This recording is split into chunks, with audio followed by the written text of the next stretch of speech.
एक तरफ तो देश का माहौल बिगाड़ने का हर संभव प्रयास सड़क पर चल ही रहा है, दूसरी तरफ प्रधानमंत्री मोदी चुपचाप लगे हुए हैं देश की इकोनॉमी को सड़क से उठाकर पटरी पर लाने और फिर वहां से सीधा रॉकेट बना देने में। और उसका रिपोर्ट कार्ड भी आ गया है। जब दुनिया भर की इकोनॉमी मंदी में है, हालात बद से बदतर हो रहे हैं, मोदी न सिर्फ देश की इकोनॉमी को नई उड़ान दे रहे हैं, बल्कि मिडिल क्लास के लिए भी बीते कुछ दिनों में तोहफों की झड़ी लगाकर रख दी है। अब मिडिल क्लास के लिए कौन सी मोदी टैक्सी और मोदी इंश्योरेंस आने वाला है, उससे क्या फायदा होगा, आज आपको विस्तार से दिखाऊंगा। पहले वो आंकड़े देख लीजिए जिन्हें देखकर दुनिया शॉक्ड है बॉस। आईएमएफ की ताजा रिपोर्ट के मुताबिक पिछले 10 साल में नरेंद्र मोदी ने भारत की अर्थव्यवस्था डबल कर दी है। डबल। 2015 में भारत की अर्थव्यवस्था 2.1 ट्रिलियन डॉलर थी, 2025 में भारत की अर्थव्यवस्था 4.3 ट्रिलियन डॉलर की हो जाएगी, यानी 103% की ग्रोथ बीते 10 साल। आपको याद होगा कुछ टाइम पहले पीएम मोदी ने भारत के लिए 5 ट्रिलियन इकोनॉमी का टारगेट रखा था। इसे लेकर कुछ नेताओं और अर्थशास्त्रियों ने पीएम मोदी का बड़ा मजाक उड़ाया। तब लोग कमेंट कर रहे थे कि हवाबाजी कर रहे हैं, क्योंकि भारत की इकोनॉमी इतनी कम स्पीड से बढ़ रही थी, तो उनको लगा कि टारगेट ही नहीं पूरा होगा, इसमें तो सालों लगेंगे। लेकिन भारत की अर्थव्यवस्था को लेकर जो नई रिपोर्ट आई है, उसे देखकर सब सन्नाटे में चले गए। भारत की इकोनॉमिक ग्रोथ ने पूरी दुनिया को हिलाकर रख दिया है। आगे बढ़ने से पहले भारत की बढ़ती ताकत की एक झलक देखिए, फिर बताता हूं कि इस रिपोर्ट में क्या क्या लिखा है और मोदी की टैक्सी, मोदी का इंश्योरेंस, ये क्या कमाल होने वाला है।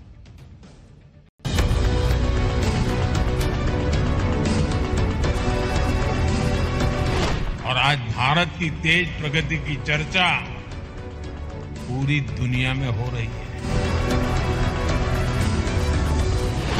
वो दिन दूर नहीं जब भारत दुनिया की तीसरी सबसे बड़ी इकोनॉमी का लक्ष्य हासिल करेगा।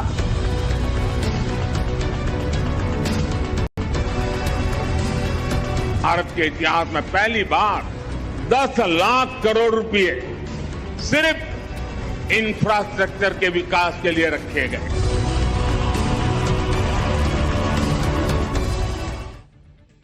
भारत की अर्थव्यवस्था के लिए चमत्कार इसलिए है क्योंकि दूसरे देश पिछले 10 साल में इस तरह की ग्रोथ के आसपास भी नहीं पहुंच पाए। दूसरे देशों की ग्रोथ भी आपको बताता हूं। 2015 से 2025 तक 10 साल में बड़े बड़े देशों की जो जीडीपी ग्रोथ रही है उसको देखिए।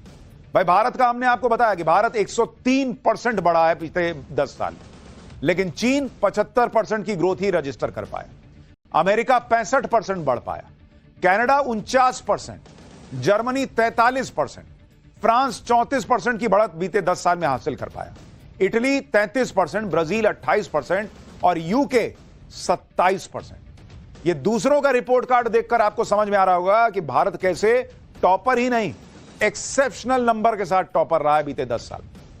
आज आपको यह भी देखना चाहिए कि पीएम मोदी के आने के बाद किस तरह देश की इकोनॉमी ने रफ्तार पकड़ी और दुनिया के दिग्गज देशों को पीछे छोड़ दिया। पहले आप दुनिया की टॉप 10 अर्थव्यवस्थाओं में भारत की रैंकिंग सुनिए, किस तरह भारत ने पिछले 10 साल में रैंकिंग बढ़ाई है। भाई 2014 में टॉप 10 अर्थव्यवस्थाओं में भारत 10वें नंबर पर होता था जब मोदी आए थे। 2025 में भारत 5वें नंबर पर। भारत से आगे अब सिर्फ अमेरिका, चीन, जर्मनी और जापान ही बचे हुए। भारत ने 10 साल में 5 पायदान का जंप लगा लिया, 10वें नंबर से 5वें नंबर पर पहुंच गया। जबकि दूसरे देशों का हाल देखिए कि बीते 10 साल में जापान की रैंकिंग 2014 में 3 पर थी, वो गिर के 4थे पे आ गया। यूके की रैंकिंग 5वें पे थी, वो गिर के 6ठे पे आ गया। फ्रांस 6ठे से गिरा तो 7वें पे आ गया। ब्राजील 7वें से गिरा 10वें नंबर पे पहुंच गया। और Bharat top top top top चढ़ते हुए 5 और अभी और ऊपर जाएगा। आप देखिए कि आईएमएफ ने तो भारत की तरक्की के आंकड़े अभी जारी किए हैं और यह भविष्यवाणी की है कि भारत दुनिया की तीसरी सबसे बड़ी अर्थव्यवस्था बनने जा रहा है। लेकिन पीएम मोदी तो यह बात पिछले कई सालों से कह रहे हैं। लोग मजाक उड़ाते रहे कि भाई तीसरी बड़ी अर्थव्यवस्था बनेगा, ऐसा कैसे। अब आईएमएफ कह रहा है कि नहीं बॉस, इंडिया को कोई नहीं रोक सकता। पीएम मोदी को इस बात का पक्का भरोसा है कि भारत जो है वो, भारत की इकोनॉमी जो है वो दुनिया के बड़े देशों को पीछे छोड़ देगी। और पीएम मोदी ने पिछले साल ही एक भविष्यवाणी की थी, जरा वो भविष्यवाणी आपको याद दिलाता हूं, फिर आगे की बात बताता हूं। 10 सालों में भारत की इकोनॉमी का साइज 2 गुना हो गया है, डबल। आज भारत दुनिया की 5वीं सबसे बड़ी अर्थव्यवस्था है।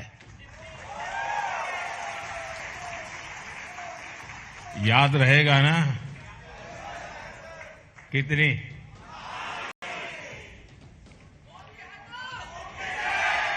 और वो दिन दूर नहीं जब भारत $5 ट्रिलियन की इकोनॉमी बन जाएगा।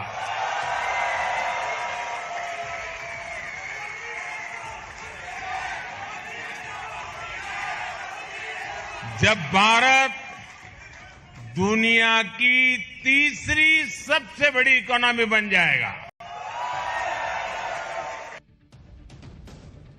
भारत की सक्सेस स्टोरी यहीं खत्म नहीं होती बॉस।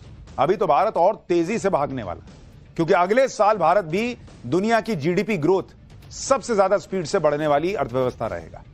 इस लिस्ट में अमेरिका की मौजूदा जीडीपी ग्रोथ 1.9% की स्पीड पर चल रही है और अगले साल कहा गया है कि बहुत जाएगी तो 1.7% के आसपास रहेगी, यानी उसकी ग्रोथ गिरेगी। इसी तरह चीन की 2025 में जीडीपी ग्रोथ 4.5%, जो 2026 में भी कहा जा रहा है कि 4.5% के आसपास ही रहेगी, इससे ज्यादा न जाएगी। जर्मनी की ग्रोथ मात्र 0.8% है, 1% भी नहीं हो पा रही है और अगले साल भी कहा गया कि बहुत ये पंप करेंगे अपने आप को तो 0.9% पे पहुंचेंगे। जापान अभी 0.8% की स्पीड से चल रहा है, अगले साल कहा जा रहा है कि गिर जाएगा भाई, 0.7% पे आ जाएगा। लेकिन इस लिस्ट में भारत की जीडीपी जो 6.5% की स्पीड से भाग रही है, उसे 2026 में भी इसी स्पीड से भागने का अनुमान लगाया गया है। अगर भारत इसी स्पीड को बनाए रखता है तो 2028 में दुनिया की तीसरी सबसे बड़ी इकोनॉमी वाला देश बन जाएगा, कोई रोक नहीं पाएगा। सिर्फ इतना ही नहीं, जो काम भारत की आजादी के बाद 60 साल में नहीं हुआ, वो इकोनॉमी के मामले में पीएम मोदी ने पिछले 10 साल में करके दिखा दिया। आप नंबर्स देखेंगे कि कैसे नरेंद्र मोदी ने बीते 10 साल में गियर चेंज किया है बॉस। आप कहेंगे कि भाई ये क्या तूफानी चल रहा है।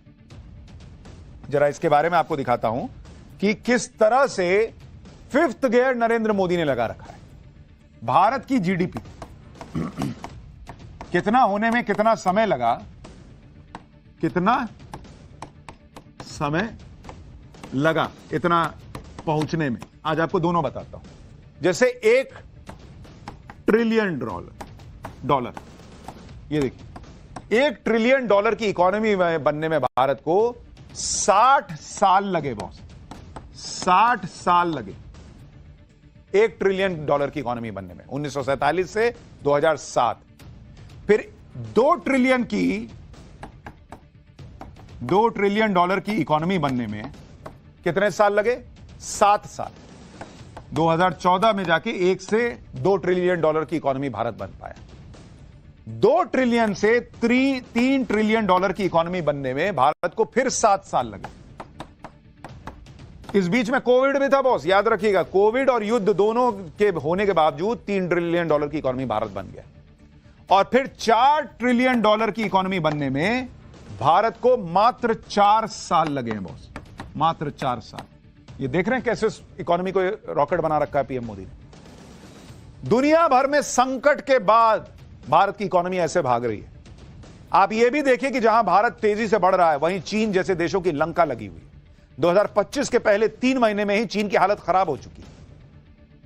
भाई चीन को उम्मीद थी कि वहां की कंपनियों का प्रॉफिट जनवरी फरवरी में 9% बढ़ जाएगा, लेकिन जनवरी फरवरी में चीन की कंपनियों का प्रॉफिट तो 0.3% गिर गया।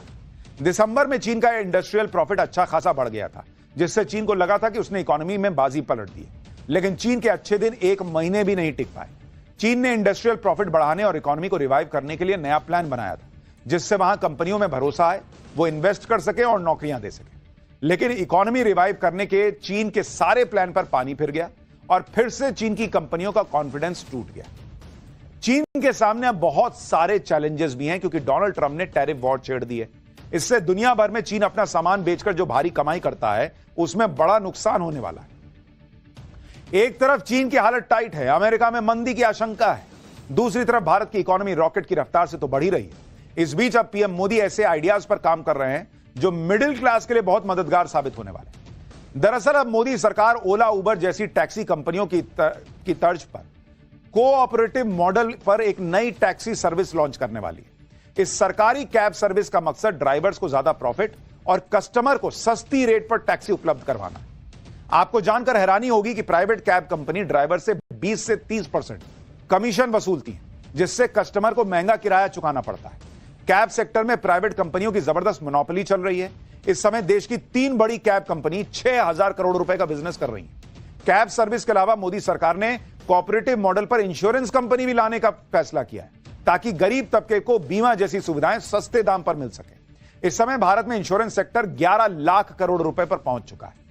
यानी कैब सर्विस से लेकर इंश्योरेंस सेक्टर तक हर जगह सरकार जो है वो कम पैसे में ज्यादा सुविधा देने, लोगों तक पहुंचाने का प्रयास कर रही है। इस इंश्योरेंस कंपनी के आने के बाद देश में आम लोगों के साथ साथ कैब ड्राइवर्स की सुरक्षा भी बढ़ जाएगी। इस पूरे मामले पर अमित शाह ने क्या बयान दिया है, सुनिए, जिससे टैक्सी कंपनियों की नींद उड़ गई हो। दिनों के कुछ ही महीनों में कोऑपरेटिव बेसिस पर ओला, उबर जैसी एक बहुत बड़ी कोऑपरेटिव सहकार टैक्सी आने वाली है, जो 2 व्हीलर की टैक्सी का भी रजिस्ट्रेशन करेगी, जो रिक्शा का भी रजिस्ट्रेशन करेगी और 4 व्हीलर का भी करेगी। और उसका मुनाफा किसी धन्ना सेठों के हाथ में नहीं जाएगा मान्यवर, वो ड्राइवर के पास जाएगा। इस प्रकार की हम कोऑपरेटिव लेकर आ रहे हैं और बहुत कम समय के अंदर एक कोऑपरेटिव इंश्योरेंस कंपनी भी बनने जा रही है, जो देश भर की सभी कोऑपरेटिव व्यवस्था का इंश्योरेंस का काम करे।